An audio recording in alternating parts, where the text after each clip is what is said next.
Several young people were preparing to take photos in a bar when suddenly everything went pitch black. Everyone walked out of the bar and flooded into the streets, looking up in awe at the astonishing sight above them. In the night sky, countless golden glowing bodies appeared, gradually falling towards the ground, with one drifting into the crowd. The people were terrified and backed away. As it slowly landed on the ground, the golden glowing body suddenly lost its luster and became almost invisible. Everyone present was immediately frightened. Seeing this, the police hurriedly signaled everyone not to approach and went forward to investigate. The invisible glowing body appeared intermittently, emitting the sound of electromagnetic operation. The policeman bravely stepped forward and gently touched it with his baton.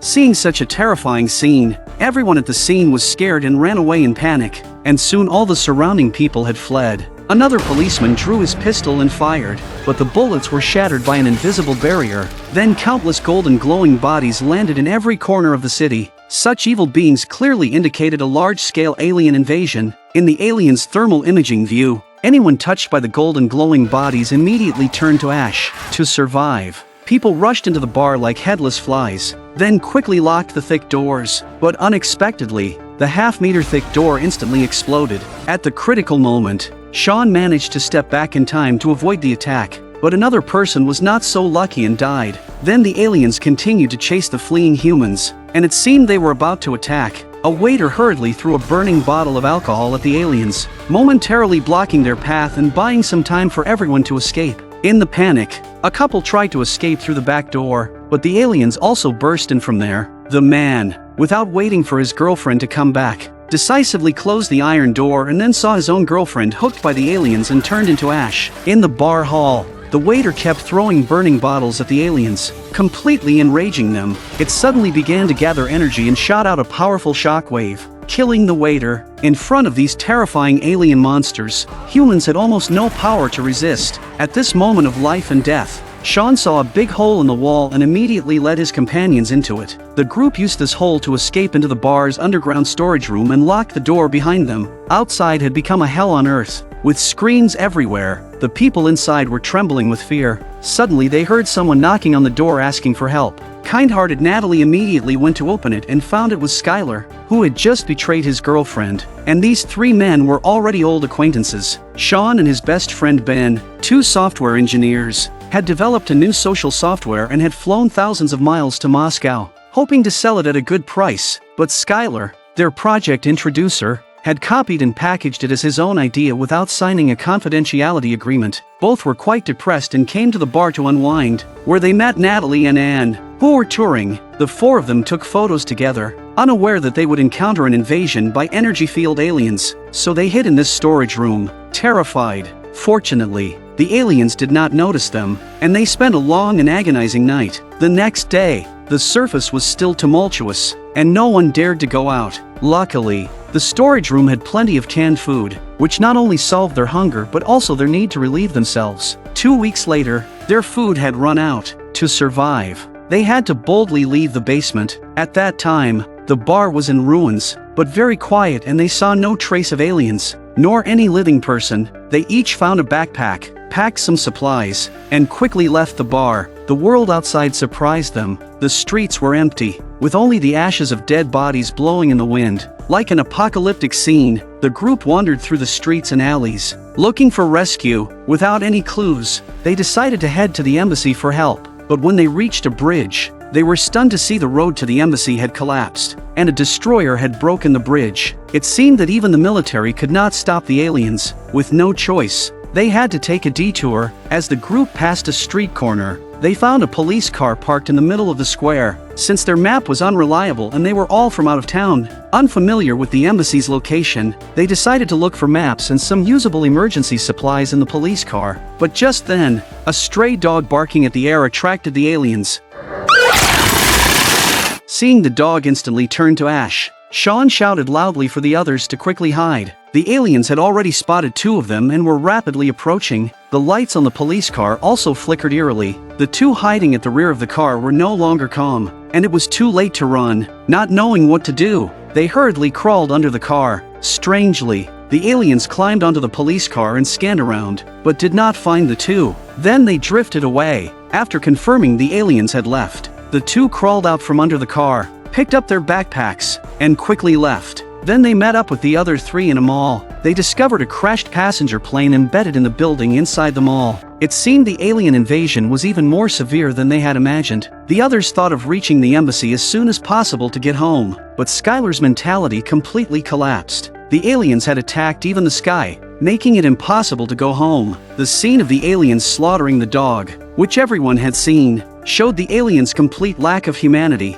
sparing not even dogs. Perhaps their hometown people were all dead, and the aliens were invisible, seemingly invincible. Just stepping out would turn them to ash. But Ben argued that it couldn't be that only they were so lucky. There must be many other survivors like them. From their recent encounter, Sean noticed that when the aliens approached electronic devices, although invisible to the naked eye, the energy they emitted could activate those devices and expose their whereabouts. That said, a nighttime departure is much fuller than a daytime one, so Sean instructed everyone to carry a light bulb as an alarm. Sure enough, at night, the streetlights in the mall suddenly lit up one by one, and the wandering aliens had come again. Sean held his breath, standing next to a plastic mannequin, daring not to move. The aliens swept past him without noticing. Seeing the aliens had gone to investigate elsewhere, Sean suddenly realized the glass had saved him. The aliens had not left but entered the opposite clothing store because Natalie was inside, and her light bulb immediately started flashing. The aliens slowly approached her, and just when she was at a loss, Sean quickly ran over, pulled her away, and hid behind the glass. Sean told her to trust him and not move. This time, the aliens even brushed past Natalie's hair without detecting them. After the narrow escape just now, Sean guessed that the aliens were using the human body's bioelectromagnetic field to locate people, and glass conveniently blocked the magnetic field. There was no time to discuss further, and the group hurriedly left. Aliens wandering outside caused cars on the street to constantly trigger alarms. After some searching, the group finally arrived at the embassy, but it was already riddled with holes. Their worst fears had been realized. The ground was littered with weapons and shell casings, evidence of a fierce battle that had taken place. Skylar picked up a gun, knowing it was mostly useless, but he said it felt safer to hold it in his hand. Now, with the embassy no longer a viable option, they didn't know where to go. Sean suggested going to the rooftop to get a better view and perhaps determine which direction was safest. Skylar, the most timid, decided to stay on the first floor to guard the main entrance. Then, the four people went upstairs and found some documents left by the staff. It was only then they learned that when the aliens arrived, their electromagnetic bombardment had paralyzed all human electronic devices, making all lethal weapons ineffective. Global communications were maintained for only 3 minutes, during which the embassy learned that the rest of the world had also been attacked by aliens, and very few humans had survived. This news filled the four with a suffocating sense of despair. After Sean and Ben opened the windows of the room, they saw an astonishing sight. The entire city was surrounded by glowing pits, and numerous aliens were destroying buildings, seemingly trying to excavate something. It appeared this was not a simple invasion but one with a specific purpose. Suddenly, gunfire echoed through the streets, startling them. Using a scope, Sean saw Skylar walking down the street with a gun, apparently searching for something, but the aliens were nearby. Sean and Ben hurried downstairs to stop him. It turned out Skylar had seen a light in a house across the street and thought to seek help there, but just then, the car headlights in front suddenly lit up. Seeing the danger, Skylar quickly ran back, but it was too late. Skylar was caught in a pincer attack with no escape, and the aliens also locked onto Sean and Ben. To cover their escape, Skylar opened fire on the aliens, giving the two a chance to flee.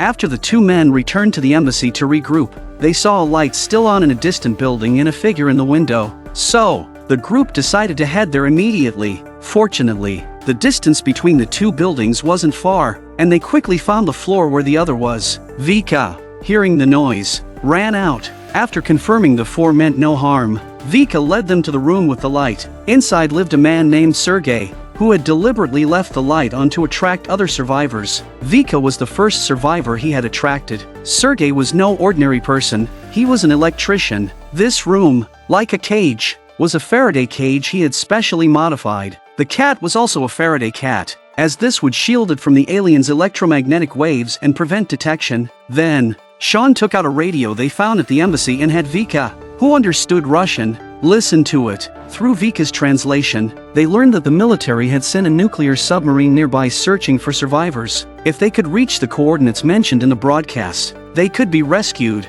giving everyone a glimmer of hope. To ensure no nuclear leakage, this type of submarine was equipped with a shielding system, similar to a Faraday cage but safer. That night, they all went out to gather supplies from neighboring houses in preparation to head to the nuclear submarine. Sergei also introduced Sean to an electromagnetic microwave gun he had developed. This gun could emit high-energy microwave rays that could break the aliens' invisible armor and completely eliminate them. Regular weapons, however, could not penetrate the aliens' powerful energy field shields. Meanwhile, the three women who are out scavenging for supplies inadvertently see a street light go on outside, and it's clear that they've been spotted by the aliens. They quickly opened the door and ran, with Vika urging them to follow her to a nearby hiding place, and insisted on returning to the Faraday cage room to hide. With Natalie following her, the aliens quickly pursued them. Fortunately, the two women made it back to the iron cage room, but in their panic, they didn't lock the iron door properly. They could only quickly hide behind a glass table, but the aliens had already broken in.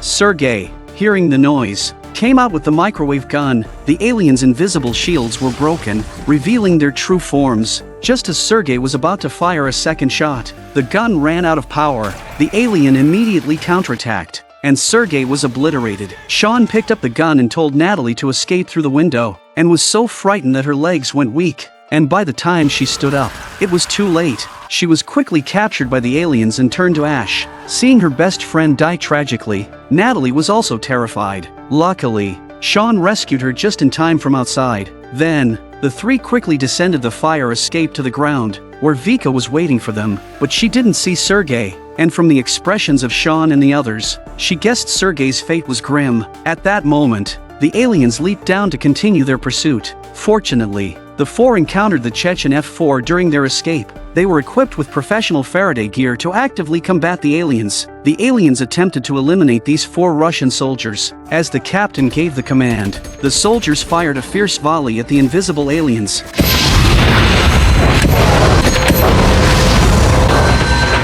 Seeing the aliens' invisible shields broken, the soldiers quickly fired a rocket launcher.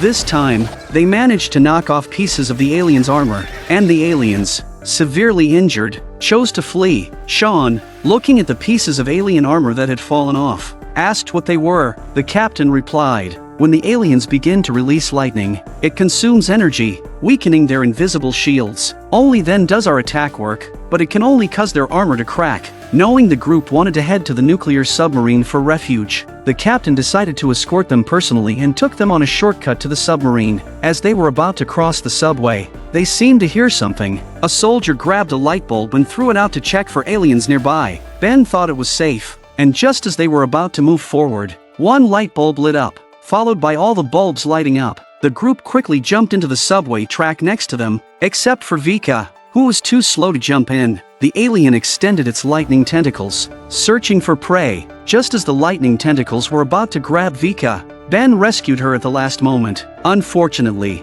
he was caught by the aliens and dragged in front of them, ultimately unable to escape his fate. With no time to mourn, the group quickly grabbed weapons and fled the subway station. After much hardship, they finally reached the riverbank. They found a fishing boat there and continued along the shore, hoping to find the nuclear submarine. However, due to their poor driving skills, the boat ran aground after not going far. But when the group ran to the deck, they saw a shocking sight. Aliens were destroying buildings and plundering Earth's resources, rich in minerals and conductive metals, which was likely the purpose of the aliens' invasion of Earth. At that moment, Vika noticed the nuclear submarine approaching. Before they could celebrate, the aliens drained all the metal from the buildings, and a 100-meter-tall building, losing its steel reinforcement, collapsed. A powerful shockwave instantly pushed everyone into the water. Luckily, the people on the nuclear submarine rescued them in time. Unfortunately, when Sean came ashore, he discovered Natalie was missing. She likely came ashore elsewhere. Sure enough, they saw the signal flare Natalie had fired.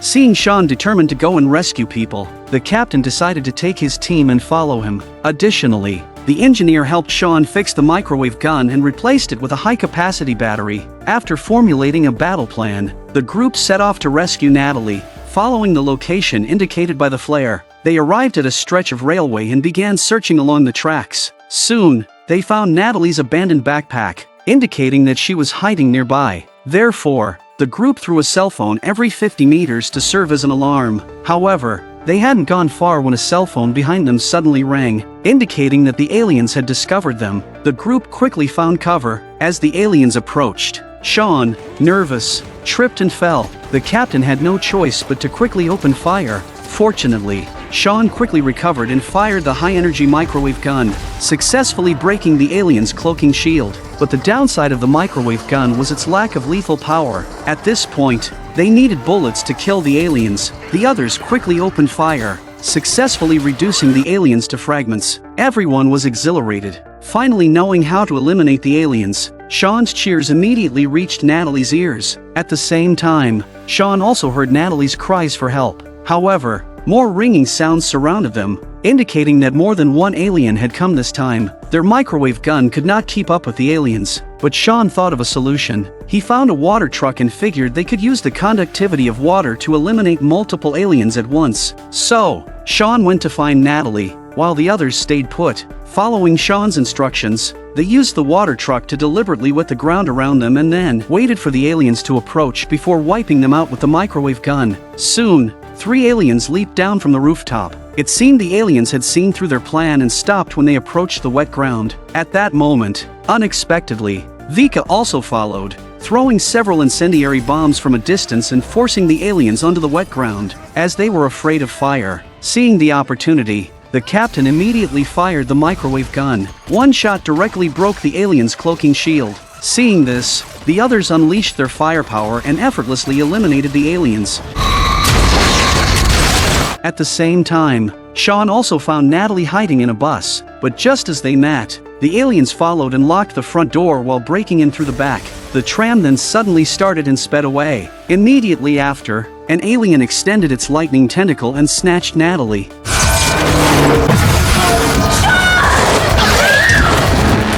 Sean quickly raised the microwave gun and broke the alien's cloaking shield. Seeing the alien extend its tentacle again, Sean panicked. He quickly searched the backpack to see if there was anything else that could deliver a fatal blow. As the tentacle got closer, he grabbed a piece of armor he had found earlier and threw it with all his might.